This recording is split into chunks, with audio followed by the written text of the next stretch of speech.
Good afternoon. Welcome to a conversation with Robert V. Hogg. I'm Ron RANDLES, Chairman and Professor of the Department of Statistics at the University of Florida. On my right is Ron IMAN, President of Southwest Technologies Consultants and former President of the American Statistical Association. We're here today to interview the distinguished gentleman on my left, Professor Robert V. Hogg of the University of Iowa in Iowa City. Bob Hogg was born on November 8th, 1924 in Hannibal, Missouri. At the age of 7, his family moved to Rockford, Illinois, and Bob grew up there in Rockford. After his first year in college, Bob joined the Navy during World War II and served three years in the Navy. After getting out of the Navy, he attended the University of Illinois, where he received his bachelor's degree in mathematics in 1947. He then went to graduate school to receive his master's at the University of Iowa. And he did his PhD there also, finishing that degree in 1950 in the area of statistics under the direction of Alan Craig. Following his graduation, Bob joined the faculty at the University of Iowa there in 1950. When the Department of Statistics was formed in 1965, Bob was its founding department chair, and he served in that capacity for 19 years. While at Iowa, he was chair of the Quality Management and Productivity Program. He's been in that capacity since 1986. He's been the Hansen Chair of Manufacturing Productivity and the Ralph Wareham Professor of Statistics. Bob has served the American Statistical Association in many different capacities, including being president in the year 1988. He also chaired 2 of its important and most successful winter conferences and was chair of the education section twice. Bob is a fellow of the American Statistical Association and also the Institute of Mathematical Statistics. He's received many honors for his excellence in teaching, including the prestigious Mathematical Association of America Award for Distinguished Teaching in 1992. He also received the American Statistical Association Founders Award in 1991.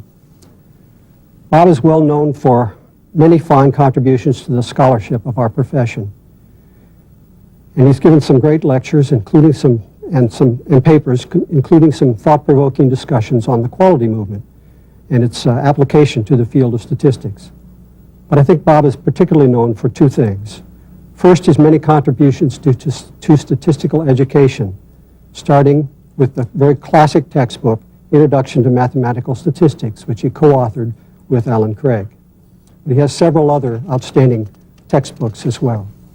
The second thing that Bob is so well known for within our profession is his outgoing and friendly personality. Bob's always lively and a very positive person. He's very popular at all our professional meetings. Bob, let's begin the discussion by talking about your transition from Illinois to Iowa. What prompted you to go to the University of Iowa, and how did you get interested in statistics? Well, I was a math major, of course, at Illinois, and 2 of my colleagues there, Will Craigle and Ralph Goebel, we saw this sign, "Do you want to be an actuary?" or something to that effect. And so all 3 of us decided to go to Iowa, and it was during the first year of my work there that I really got more interested in statistics and actuarial science, and I talked to Craig about going on, and he encouraged me. Mm-hmm. So, I might even mention, I bring the man's name up, Craig. Alan Craig was just wonderful. First, as a teacher, they used to tell stories about Craig would come to class and, well, he'd fill up the blackboard 3 times exactly. Now, this wasn't always exactly true, but and he would end the class period right over by the next to the door and walk out. And it was just beautiful. These were beautiful sentences.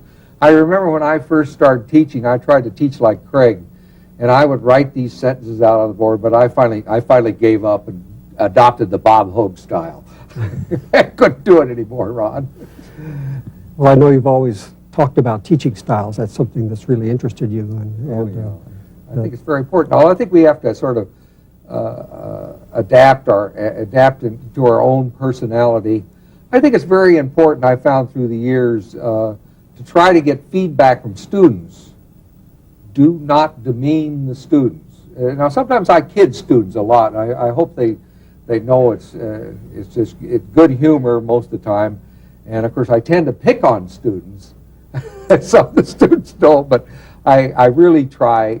I don't want to demean the student, and I hope if I'm doing something wrong, I hope they tell me. If I messed them up on the Neyman-Pearson lemma, they should tell me about it. And it's that kind of feedback I try to appreciate in class. I know you have this style where you pick out a student each day, and then you talk to that student and kind of involve that student in the conversation. Oh, yeah, that was Craig's style. Was it? Oh, and Craig Hall, you put your pencil down, you just paid attention to Craig, period, during that style. And so I tried to do that afterwards.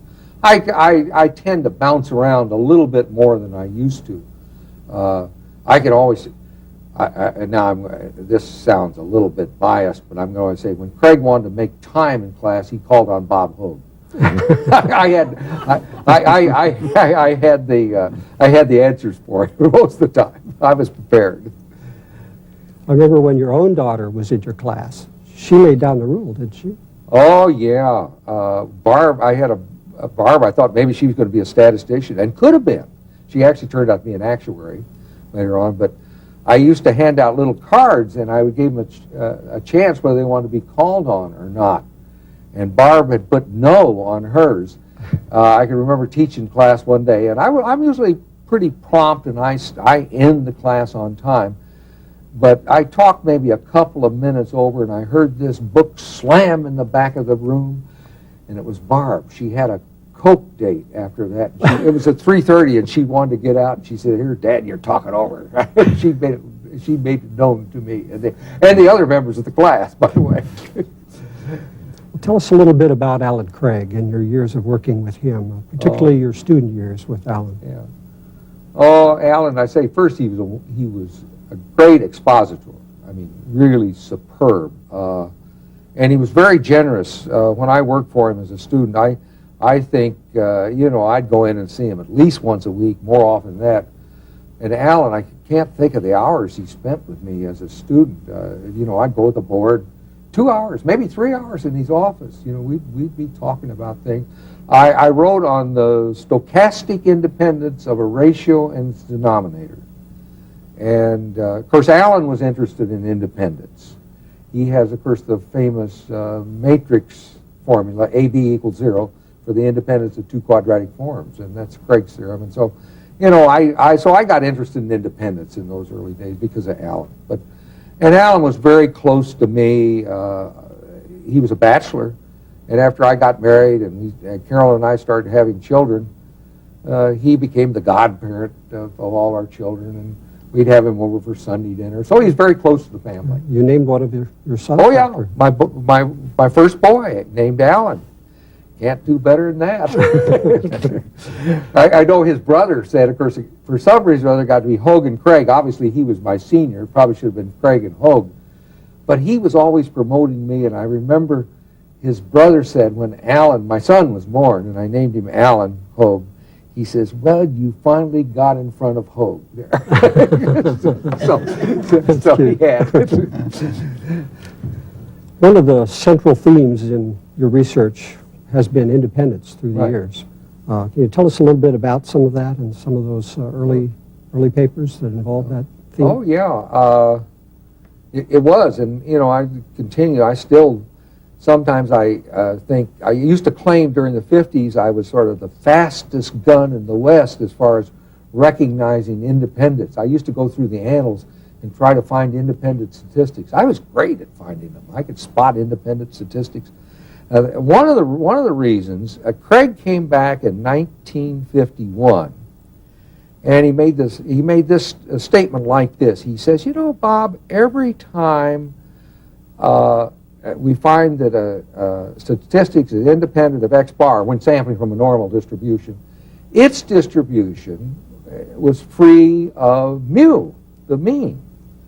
And we started working on this thing, and we actually proved, this was in the fall of 51, we proved for a single parameter and a single sufficient statistic. Of course, we'd assumed the exponential class, and so the distribution of the sufficient statistic was complete, that thing. And I had submitted a paper, actually, I don't know why Alan didn't join me on that paper, to the Annals concerning this thing. It was essentially Bossu's theorem, but for a single parameter. And it turned out Ted Anderson was the editor at that time, or either the editor or the associate editor. He was handling the paper, and it was rejected.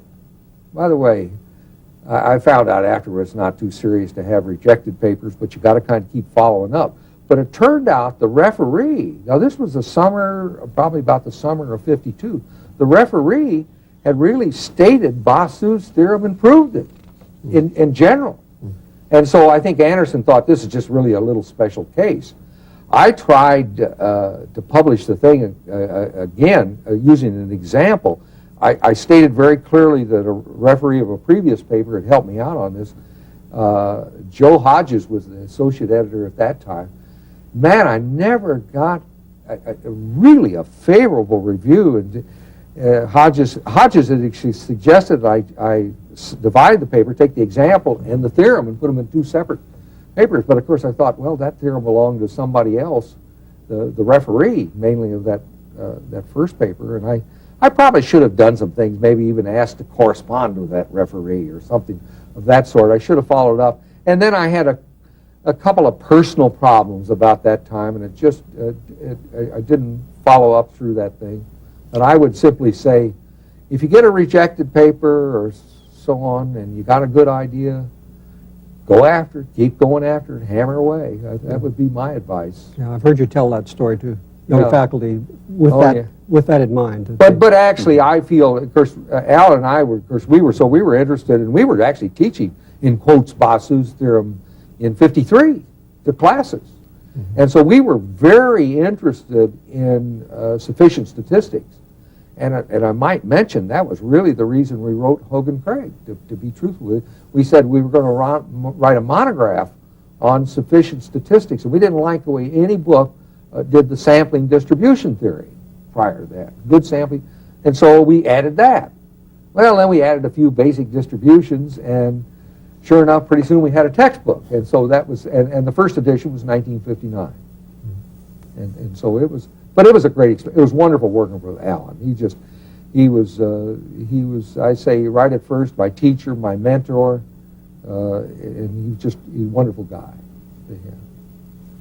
Well, you brought up the Hogg and Craig text. That's certainly has been a landmark book, and now in its 5th edition, out in '95. I think it's been a great introduction to statistics for numerous graduate students. It certainly was in my first year in graduate school, and I learned a great deal from that. My book, as you would be proud to know, is all earmarked up and been, like a good book should be there. But it had a lot of, I believe, a lot of innovative features to it.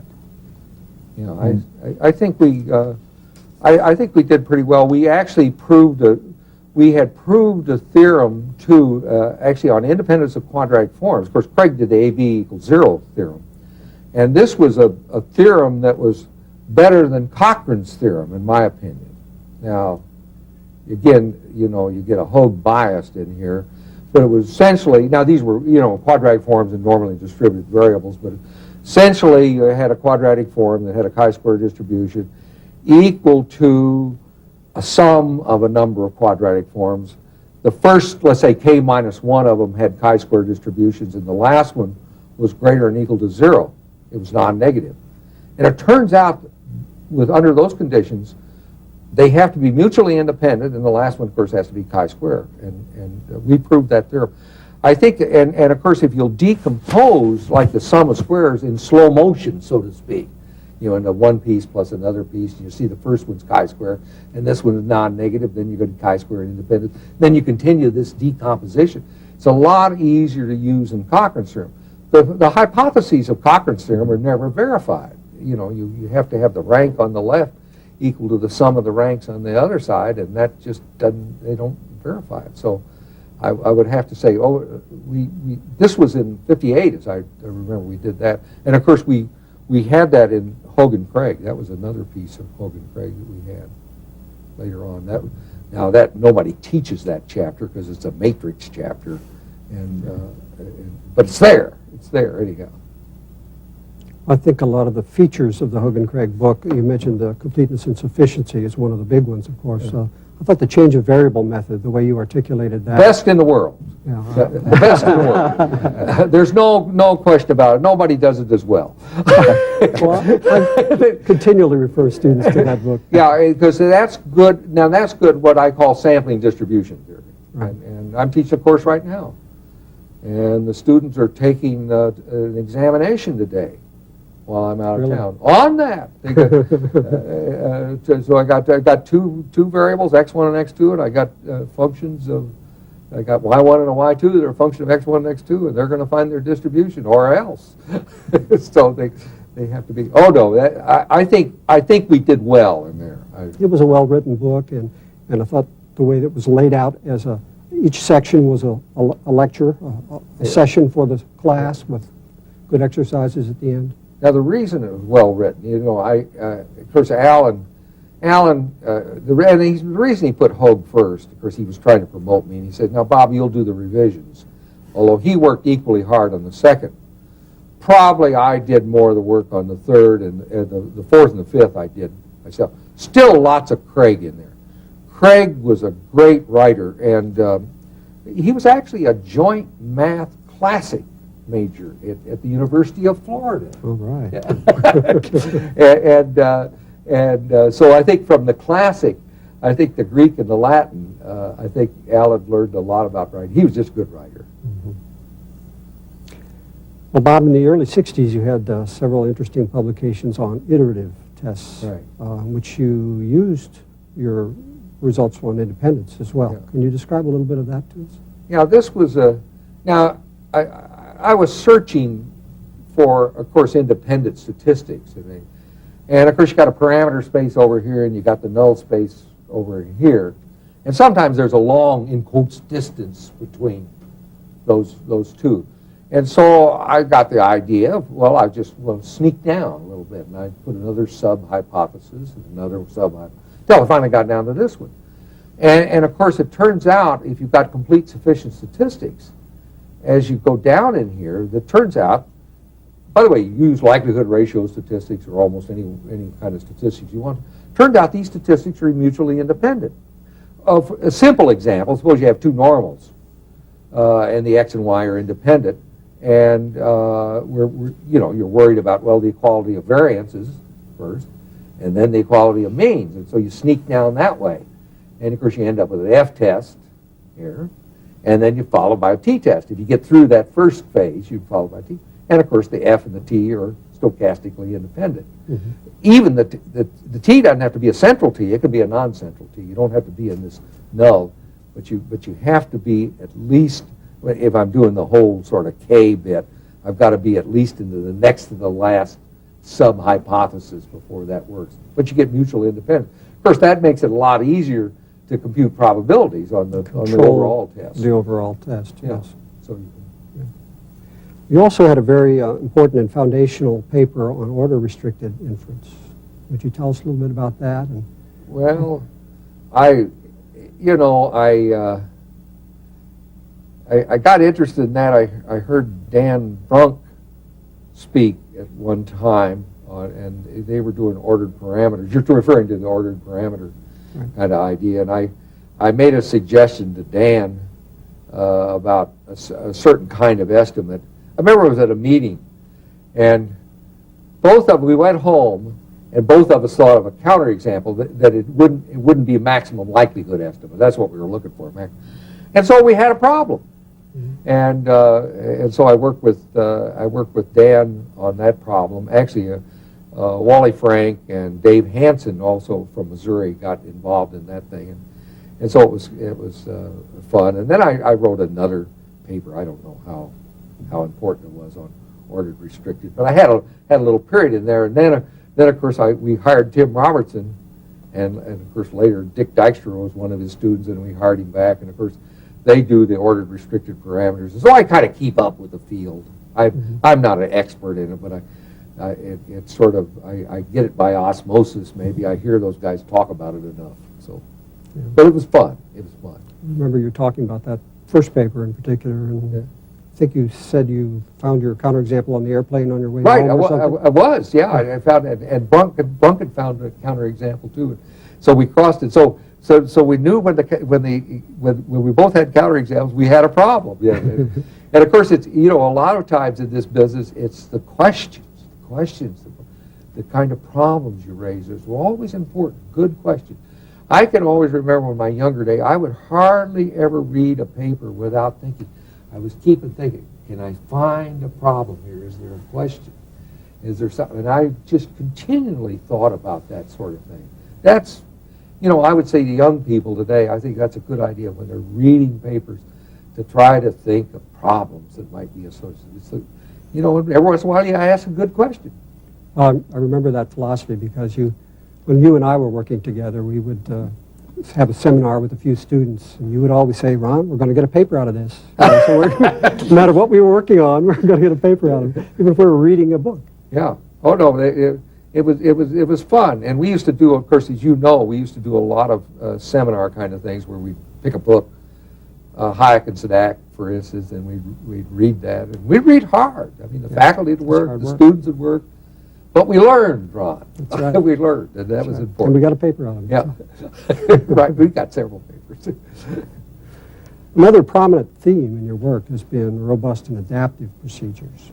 Yeah. In fact, you coined that term, adaptive procedures. Well, I don't know whether I coined it, but certainly I used it early. Kind of a simple idea, you know, you're sampling. By the way, applied statisticians do it all the time. You know, they look at their data and they say, well, I need this model or that model. But of course, after you've looked at the data, in a certain way, you've changed the probabilities if you've decided on your model. And so the idea of adapting was I tried to do it with as much as possible. So the adapter statistic or the selector statistic was independent of the next inference, because then again it made it easier to make the inference. But sort of used it, you know, maybe you might, just a simple case, you might use the kurtosis and decide whether it's heavy tail, light tail, or middle tail, or something like that, and then make a test corresponding to what these data told you. And so you would go ahead and do it. Of course, we had great luck with non-parametric tests in that way, because a lot of times we could get that independence, as you know. Mm-hmm. And so it was... Now, your earliest paper, and that was really an estimator, though, really. Yes. And yeah. You were kind of deciding among several odd location statistics. Right, and there again, again, I might use the kurtosis as an example. What you're going to use, you're going to try to estimate the middle. If the kurtosis comes out around 3, use X bar. If, on the other hand, the kurtosis is very large, we might go to the sample median. If the kurtosis was small, we might use the mid-range conceivably. And so I did use it, and that was the first context I used it in. Your 74 JASA paper is very highly cited, and one of the premier papers in robust estimation. During that paper, you sort of summarized what had been going on in robust estimation up to that point in time, and put some of the context into it about the adaptive approach to that. Yes, I think in that paper, as a matter of fact, that's probably what spurred me on, was the adaptive approach. But because I would call these procedures robust procedures. Now these are partial, what they sometimes refer to as partial robust. I think Bickel termed that partial adaptive kind of thing. It's, you know, some of the people in their asymptotics would try to estimate, well, essentially F prime over F, you know, asymptotic, but you got to need a doggone large, big sample size to do that very well. And so I did the adaptive thing, but then I got sort of into M estimators a little bit, and R estimators. Never too much into L estimators, although did a little bit on that. But really, I can always remember some of my, like Tom Hettensberger, when I started to push the M estimators more than the R estimator. He was an R guy. The rank, being a rank man, as you are. I got back at the M. I thought the M's were just easier to explain, to be honest with you, and so I got kind of pushing M estimators at the time. Sometimes adaptive M estimators. Yes, yes. But that was fun paper to work on. That was the 74 paper. Shortly, in that time frame, we also worked on the non-parametric tests, and as you mentioned earlier, the independence, utilizing independence there to adapt the score functions, and that was fun also. Yeah, that was cool. Of course, we had a couple students, Doris Fisher in particular, that worked on it. And Very good. also, what you got interested in part of that adaptive style was the classifier itself, Yeah. and some substitutes for kurtosis, etc. Oh, yeah. Tell us a little Yeah. bit about some of that. Yeah, I tried to find out what the, actually wrote a paper, I think, More Light on the Kurtosis. I think that was the title of it one time, and I was trying to figure out, and it turned out really the kurtosis is a good statistic for testing light tail distributions against normal tail distributions. So I worked on that a little bit and we found out other statistics. Of course, you were helping me on some of this. We found out other statistics that would substitute, and actually it turned out rather than the kurtosis, which would be a fourth moment divided by the square of a second moment, we found out the ratio of a couple of linear functions of the order statistics would be good selector or adaptive statistics, and then we would use a non-parametric procedure depending on our selector statistic. We had pretty good luck on that. That was a fun period. Using that completeness and sufficiency of the order statistics in the process of To adapting. get the independence, yeah. That was a lot of fun. Yeah. Tell us a little bit about your philosophy of adaptive procedure. I think that's part of what I remember anyway from those years of working was that notion of trying different things.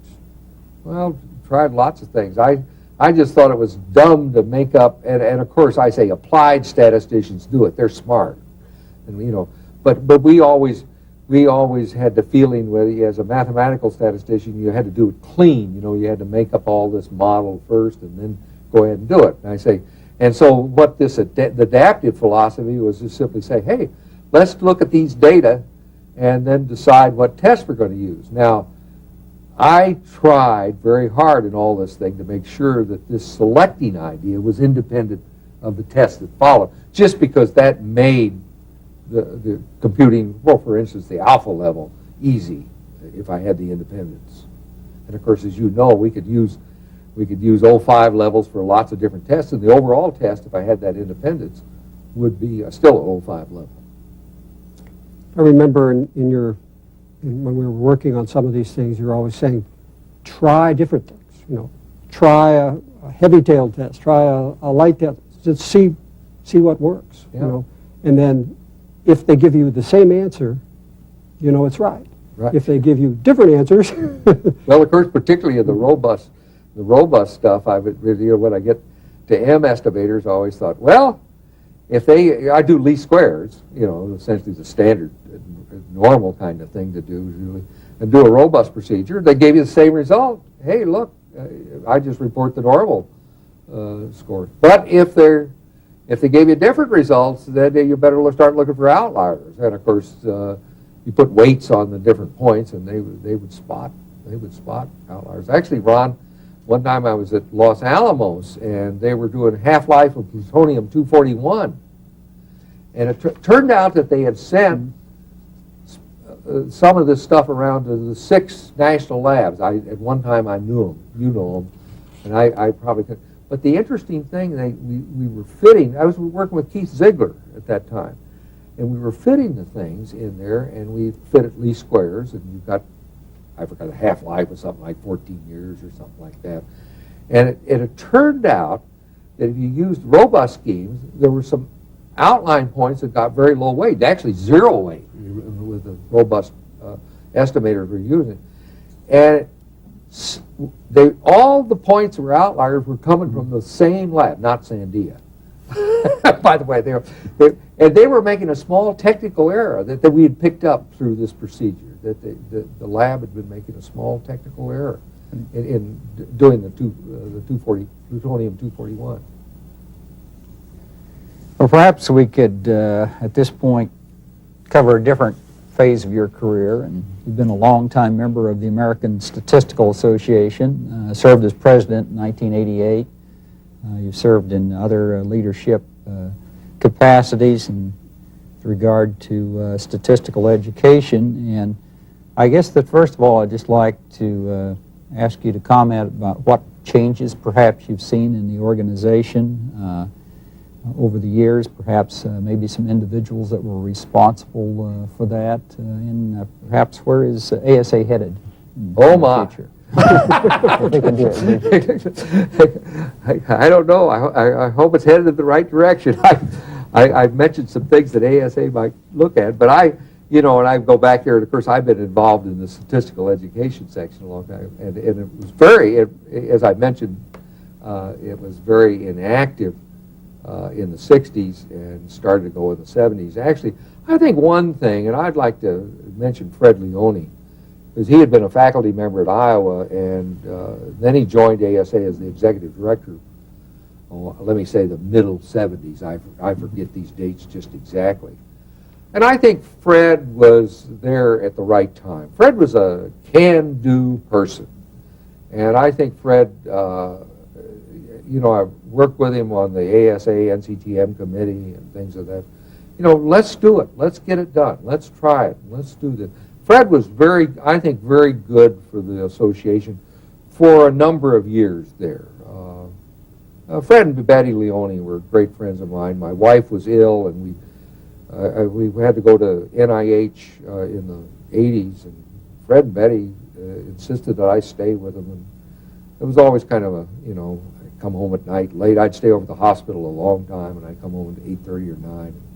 Fred and Betty would be there, and we'd sit around and chat. They were good for me, and they were great friends. I'd like to put that on record. I really feel very kindly towards Fred and Betty Leone. And I don't know whether I've answered your question or even I've touched on, but I would say Fred has certainly been a great influence. The association, of course, has expanded a lot in the years I've been involved in it. When I first got my degree, I joined IMS and actually even the Math Society at that time. This was in 1950. But by 60, I was publishing in JASA and things like that, and so I towards sometime in the late 50s, I joined ASA. I've never been sorry. It's been wonderful, and I've seen it go through a lot of transitions, and I think we're on the right track today. I would say, of course, you could tell stories about ASA that this guy knows more about the financial aspects of ASA, or did back in the 80s and the early 90s. Ron, you did a great job there. I think we've had some good leaders in the society. I look at some of the presidents. I think our present president, David Moore, is excellent. And of course, great supporter of statistical education. One of the aspects I've been certainly interested in. But a lot of neat people. I met people. I'll tell you what. I've always sort of considered statistics as a friend. And I remember Craig and we would go over and have a cup of coffee sometimes in the afternoon. And we'd take our friend statistics along with us. Cheap date, by the way. I would have to say, we'd have that. But I think, and so we'd talk statistics, over the coffee. And then just to think how this friend has opened the doors to lots of people. Geez, meet people like Jersey Neyman and Herman Chernoff, and all these people. I could just go on and name people, and I consider them good friends. But it was statistics that sort of opened the door. It's a friend of mine. She was a wonderful, and still is, a wonderful friend.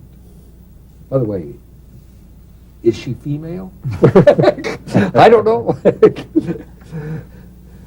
It seems like there's been many times within ASA when some difficult area would come up, we needed to have some enthusiasm behind it to make it a success, that your name came up and you always were willing to get behind that. And a couple of these have to do with we used to have a winter conference in ASA, And I recall in 1992, you were the organizer of one on statistical education, and again in 94 on TQM.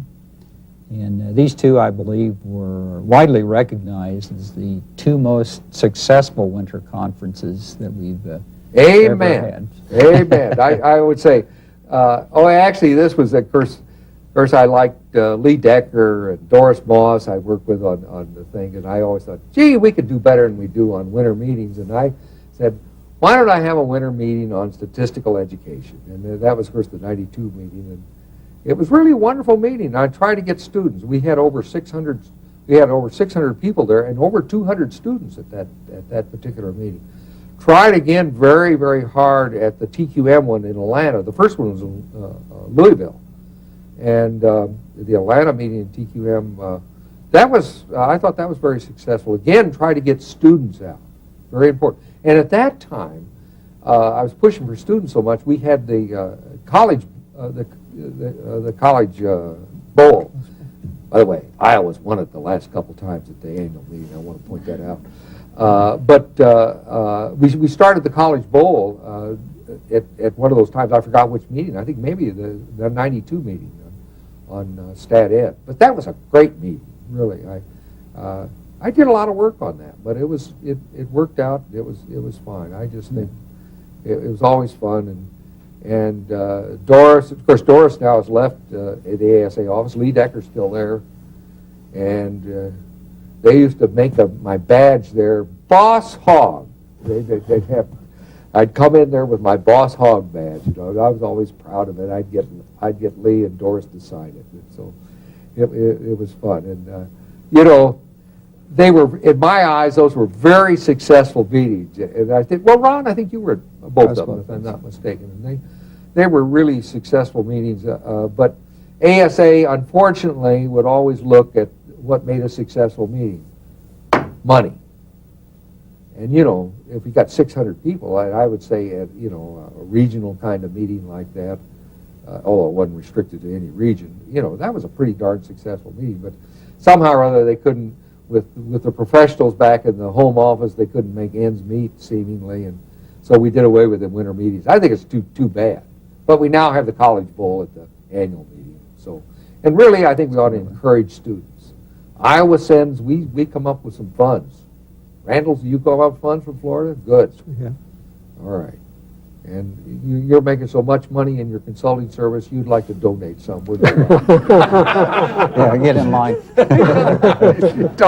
Well, this area of conducting workshops or conferences, this was not an ASA-related activity, but I know that you and I both share this belief in bringing statistics to engineers and to engineering applications. And, you know, back in 1984, you hosted this conference or workshop for education of engineers in statistics. And I wonder how have these sessions and workshops that you've conducted, what influence have they had on courses for engineers? Well, that was this is the Hogg Conference of '84. Still, of course, for years after they talked about being the Hogg Conference, I thought actually statistical education was sort of in trouble a little bit about that time. And I thought, oh, I'm going to have if I couldn't get ASA to work with me, I was just going to head and do it. And finally, some of my buddies in industry, Ron Snee, Bert Gunter, Jerry Hahn, they said, oh, now, Bob, that might be too big. Why don't you restrict it to statistical education for engineers? And so I took their advice. Probably a good thing I did. And it turned out that was an invited thing, and I had exactly 20 people from industry and 20 people from academics. And we talked about programs. It was a workshop. Really, I remember we had 2 or 3 talks in a 2.5-day period. We broke up in groups of 10, and this 10 worked on Stat Ed for engineers, you know, in universities, and this one did the same thing. And the other ones worked on in-plant kind of programs for engineers. I think I think it had a big influence. Let's put it this way: I wrote a book out of that with Hannes Ledolder, and for statistical, statistical work for engineers, and I think it's reasonably successful book. It was fun working with Hannes. That's another thing. I've had good co-authors with books. Craig was excellent, and Hannes was great. Should mention the book that you co-authored with Elliot Tannis. That's just the one I was going to mention, with Elliot Tannis. I said, Elliot was a student of mine. He tried to go up to Hope College and use Hogg and Craig, but it was too hard for him. And so Elliot and I wrote a book down a little notch. And I think we're in the 5th edition of that one, too. Filled an important need. Yeah, and so we've had, I think it's been, been reasonably successful. I've been lucky, but I said I've had good co-authors. They've done different things. But I adapt. I adapt. Bob, in 1991, you did something that at least I consider a bit unusual for a faculty member to take a sabbatical and use that to visit American industry. You titled this your quality journey, where you visited a number of organizations throughout the country to see how they were doing in terms of implementing CQI. And what did you learn from these visits, and what implications does this carry for statistical education? Well, I guess you might say I was out of my cotton-picking mind doing that, maybe, or something. That was really a big chore. Actually, my first wife had died in '90, and I had this sabbatical coming up, and so I got this idea.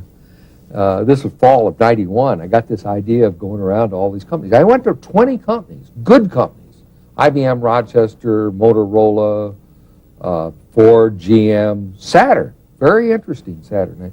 Hewlett-Packard and up in there in Amherst, Xerox, Kodak, DuPont. I forget all of them, but these obviously were good companies. And it was a great experience. I spent about 2 days with each company, and I came back with reams of material on the thing. By the way, I went to a couple of meetings. One, Duran, Impro in '91. I did that, and I did the one on Don Berwick did on health sciences, kind of did. And so it was a great experience. I had all this material. I was going to write a book, I think, or something. It almost overwhelmed me because I was driving around all these places. I'd set it up very carefully, but I drove around these places. It was a great experience. I did write an article. Unfortunately, actually, I wrote this article, and I had my son Alan read it. He's a pretty good editor. And he said, "Would you believe this?" He says, "Bob, you ramble too much." How could my son hurt me like that? I said, "Okay, Alan, you fix it up." And actually, he edited the doggone thing, and I wrote it under Robert V. Hogg with Alan Hogg, and it was published in a TQM journal in England. It didn't get much publicity among statisticians. It was really unfortunate. It was because it was a well-written article. It did well, and I think I learned an awful lot about total quality management, or CQI, and I was even in hopes that maybe CQI could even be applied to universities. I'm not too sure how well it works out. Oh, sometimes on the non-academic side, it's been used fairly successful by some places, but unless you have a champion at a university to carry it through, and it doesn't work, and then if that champion leaves, it often goes down. I don't think many universities have really followed through too much on this sort of thing, and so,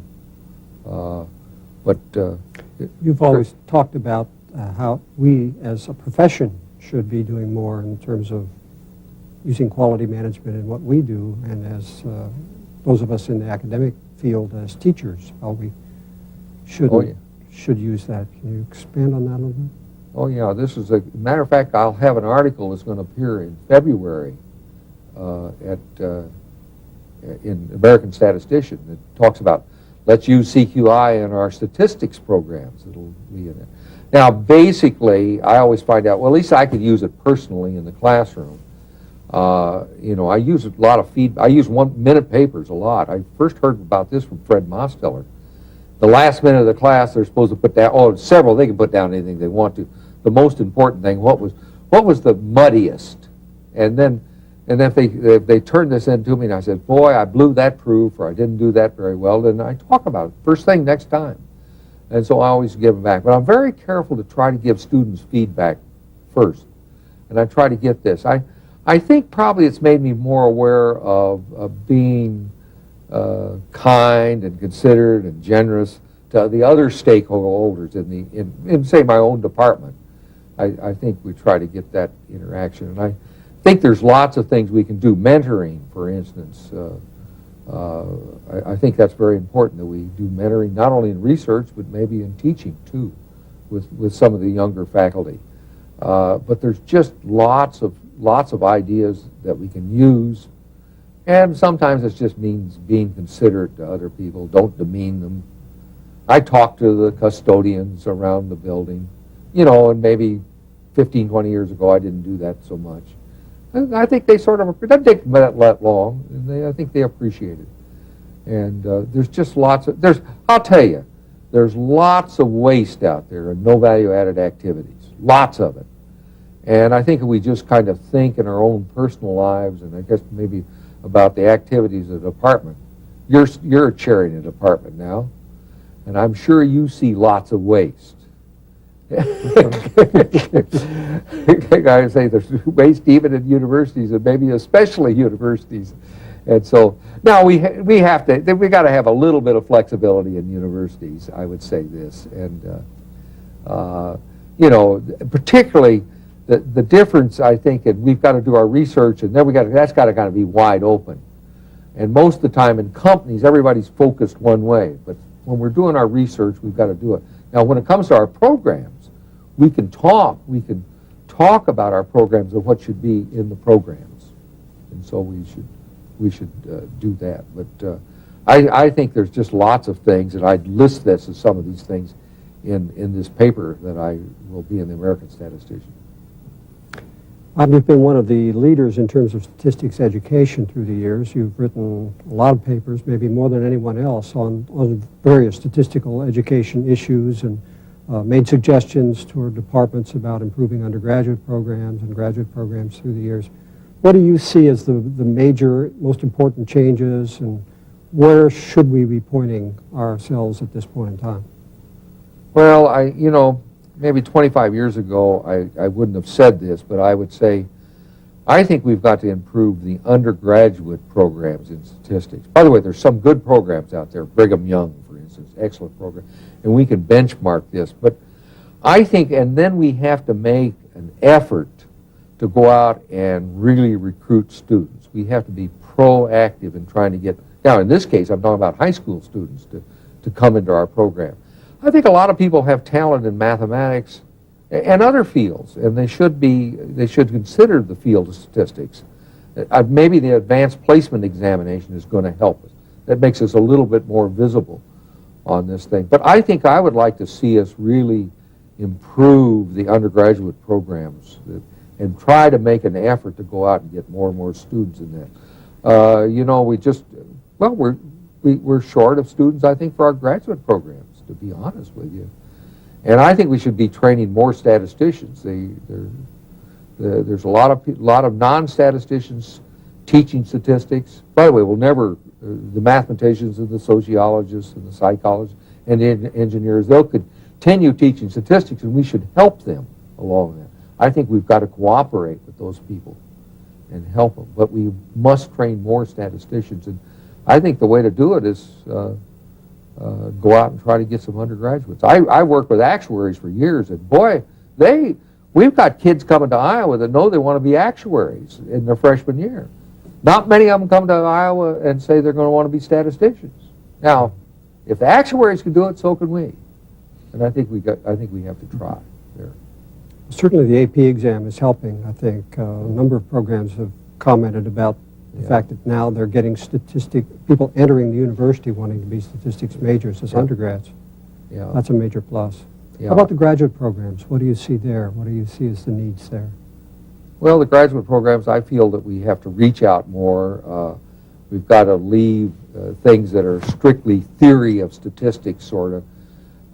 Now, some of our students can do that, but I think other students in our graduate programs should be allowed the possibility of interacting with people in the health sciences or psychometrics, say, finance. By the way, big opportunities in finance, engineering, you know, but where we can have some joint, you know, they might have a major professor over in finance and one in statistics, you know, and this kind. I think we really have to reach out a lot more. I'd like to see us interact a lot more with other fields.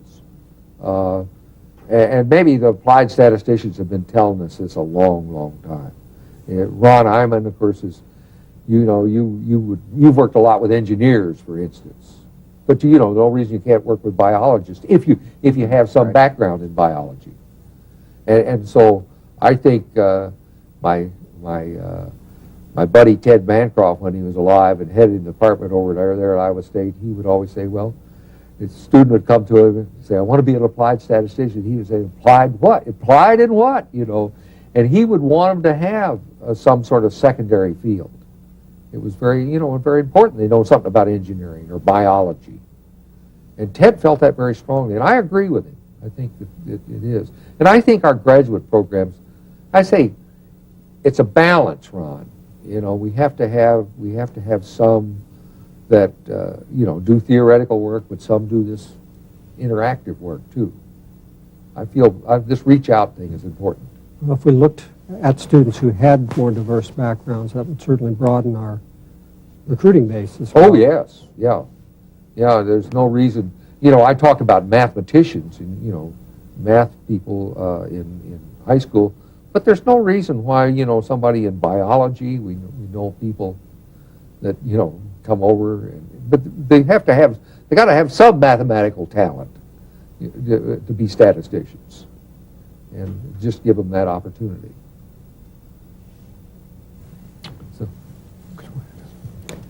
Well, I'd like to thank Harry Poston and his colleagues here at the University of Connecticut for hosting this event. We certainly would also like to thank Pfizer Central Research and the American Statistical Association for their sponsorship as well. And we thank all of you for joining us in this conversation with Robert V. Hogg.